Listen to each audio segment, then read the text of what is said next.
Yo, what's going on, ladies and gents? My name is Arbuckle. Welcome back to another video. Today we are once again back on State of Decay 2, and I wanted to talk to you guys about the new update, Heartlands, that just dropped yesterday. For those of you that didn't get a chance to see at the Microsoft press conference at E3, State of Decay 2 announced their separate update / separate game called Heartlands, which is essentially a throwback to the original State of Decay map, Trumbull Valley, with a couple of the original characters and a couple new storylines. I believe that they said there was 8 hours of new gameplay, and like I said, it's basically a new game. You're downloading pretty much a separate game. It's not included in State of Decay 2 when you get on. You can access Heartlands from the game itself, but it's almost like having a separate game on your Xbox. It's available for the Xbox Game Pass, so if you're subscribed, you can just download it on there, and it's $9.99 in the Xbox Marketplace or on State of Decay 2 DLC. So it's pretty cheap. It's not too bad. I think it's worth it. 8 hours of gameplay. There's 2 story missions from the original characters in State of Decay. I'm playing as Quincy and Helena. I believe there's 2 other characters as well, Larice and Mickey. They're essentially the same gameplay. You're going to be doing pretty much the same thing. It's just different storylines. You're kind of going after separate people. If you guys have already seen the trailer, you kind of see how they go back and forth with the voices, and it's almost exactly the same storyline. So you're basically going to get the same experience. It doesn't really matter who you're going to pick. Like I said, I'm playing as Quincy and Helena, but once you jump in, you pretty much start immediately. You're already fighting zombies. You're already going after these guys, and you get yourself a good spot in Jurassic Junction, which is one of the original spots you guys remember. But basically, I wanted to read off a couple of the things that you're going to see with this new Heartlands update. It looks very exciting. I don't want to say that there's too much different. It's not any different than playing State of Decay 2. It feels the exact same. The only thing that's a little bit more interesting are the zombies are a little bit scarier, and there's a few different new attacks that they have as well. So obviously their first thing, they say State of Decay 2 Heartlands features a return to Trumbull Valley, like I said, the original map in the original State of Decay. In a new story-based adventure, once the iconic site of the original State of Decay, the towns of Spencer's Mill and Marshall are now overrun with an advanced form of blood plague, a more aggressive and far deadlier version than exists anywhere else. That was what I was saying. It's essentially the same zombies. They're just a little bit more badass. Though it may be familiar territory for those who homesteaded here years ago, Trumbull Valley is packed with all new dangers and unspeakable horrors.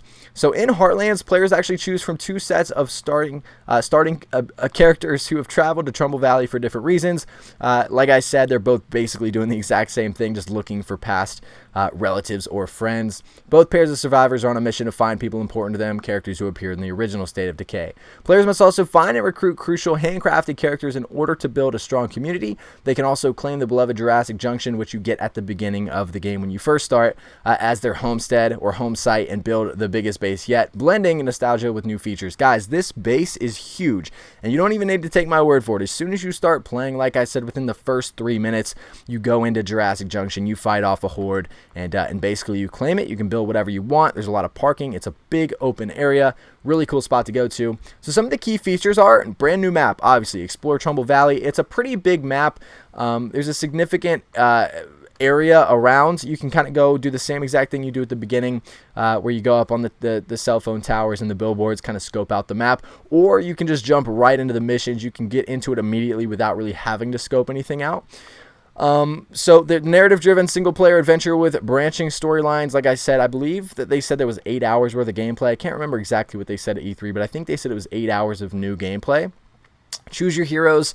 Obviously, like I said, the 2 characters that I chose were Quincy, an ex-con and member of the network, and his partner Helena. And then there's Larice, the long-lost daughter of Mickey Wilkerson, and her aunt Fiona. So it's not Mickey, it's Fiona and Larice. So you go with those 2 girls if you want. But again, basically the same storyline, just different characters. Custom characters, including recruitable survivors, just like always. Claim your base at Jurassic Junction, the largest home site in the franchise. Like I said, guys, you got to check it out. It is huge. It's really cool. I love this place.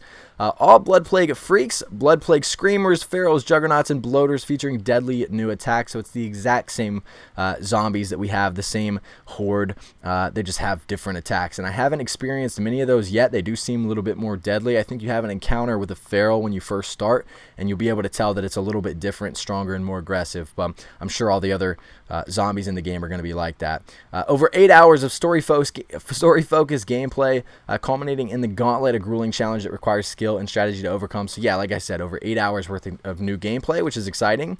And keep in mind, that's not just gameplay in general, that's the story. So if you're just doing the story without any time in between, it's 8 hours, a little bit over 8 hours. If you're doing all the extra stuff, it's going to be a lot more time.